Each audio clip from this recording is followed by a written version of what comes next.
सिंध में पानी की कमी, ज़राअत पे असरात और नुकसानात। समारोह के पेस्टिसाइड दुकानदार की ज़िबानी। इंटरव्यू कर रहे हैं डॉक्टर रहीम लाल वाघानी। सिंध के ज़रई इलाकों में पानी की किल्लत एक संगीन बहरान इख्तियार कर गया है, जिसके नतीजे में फसलों की पैदावार मुतासर हो रही है। किसान शदीद परेशानी में मुब्तला हैं। इस बहरान के बराह रास्त असरात मकामी मैशियत और किसानों की ज़िंदगी पर मुरतब हो रही हैं। हमारे नुमाइंदे डॉक्टर रहीम लाल वाघानी ने समारोह के मारूफ पेस्टिसाइड दुकानदार हाजी बशीर अमन से इस मसले पर बात की। उनका कहना था, पिछले 2 सालों में पानी की किल्लत की वजह से फसलों की नशो नुमा बहुत कमज़ोर हो गई है। खासतौर पे कपास और गंदम की फसलें शदीद मुतासर हुई हैं।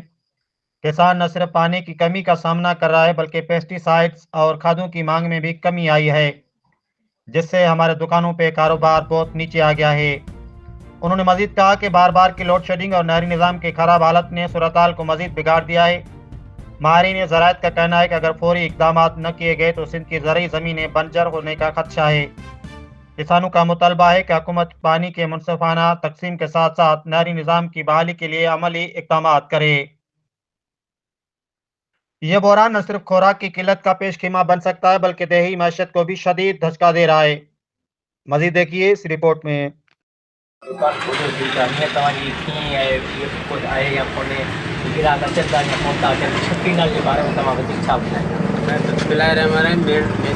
ॻाल्हि त इहो 6 गना लॻंदा सिंध खे बिल्कुलु तबाह करणु लॻंदा आहिनि। ठीकु आहे, ज़राअत मुकमल हींअर 0 पॉइंट ते लॻी पई आहे। असांजे ॿिज जो ई कमु आहे। ठीकु आहे, सब्जी मिर्चनि जा ॿिज आहिनि, फुटी जा ॿिज आहिनि, भाॼी जा ॿिज आहिनि।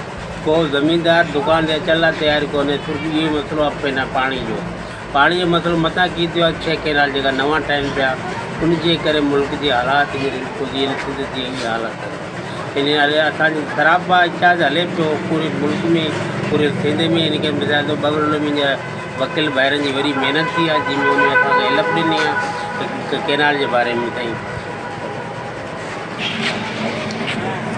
हाणे बि ॻाल्हि इहो आहे त हाणे तव्हां वटि ज़मींदार बि कोन था अचनि। पहिरीं बि आहे कणक जी बि फसल बि जेको बि आहे फसल बि लूणियो कोन्हे। फसल लूणियो आहे त हुन में त घटि में एवरेज ॾिनी आहे, त उन बारे में को ॿुधाईंदा? असल में ॻाल्हि इहो त शुरू खां ई कैनाल जो पाणी जेको बंदि थी वियो। चेटी फसल जेका असां ॾियो आहे कमान जो मिसाल तौरु भाॼी जो हो, मिसाल कणक जो बि फसल हो, उहो बिल्कुलु नुक़सानु खाई चुको आहे। एवरेज असांजे पूरे जेको तालको ज़िले अमरकोट तालको सवारे में न हुअण जे बराबरि आई आहे। इन खां पोइ अलहमदिल्ला हींअर असांजे जेको वकील ॿाहिरि जी वॾी महिनत कई आहे, जेको हड़तालूं कयूं आहिनि इन कैनाल जे बारे। हींअर टाइम में असांजे ॿिज जो दुकान आहिनि, उन लाइ को ज़मीनदार दुकान ते अचण लाइ बि तयारु कोन्हे। असां दुकान ते ॿिज रखी वेठा आहियूं, छा रखी वेठा आहियूं। ज़मीनदार जेका बि हुजे बिल्कुलु असां केरु पाणी असांजे ठुप कोन्हे। ख़राबु आहे सिंध में, पाणी ठुप न आहे। इतिहाद हले पियो अलहमदिल्ला। असांजे सामारी शहर में त हींअर अहिड़ी ॿोली रही आहे जेको दुकान ते को ग्राहक चढ़ण लाइ बि तयारु कोन्हे। भाॼी जा ॿिज पिया आहिनि, फुटी जो ॿिज पिया आहिनि, मिर्च जा ॿिज पिया आहिनि, केरु पुछण लाइ तयारु कोन्हे। पाणी पूरे तव्हांजे सामारी रही सर्वे कराईंदा, बिल्कुलु तमामु ॾुकार जी हालत थी वई आहे। मार्केट वीरान थी वियो आहे। ॿाराड़ी में माल लाइ पीअण लाइ पाणी कोन्हे। असांजी असल में जेको हिन टाइम ते जेको थोरो घणो जेको कैनाल में पाणी अचे पियो, उहो इरिगेशन जे जेका ऑफिसर आहिनि मत जे मुंड जे ज़मीनदार खे पाइप जे ज़रिए मशीन जे ज़रिए पाणी विकिरो रहे। पिछड़ी जी असांजी इहा हालत आहे जो पाणी पीअण लाइ कोन्हे। माल वेंदो, माल जेको ॾाढो परेशान आहे। माल खे पाणी कोन्हे, माण्हुनि लाइ त पाणी कोन्हे।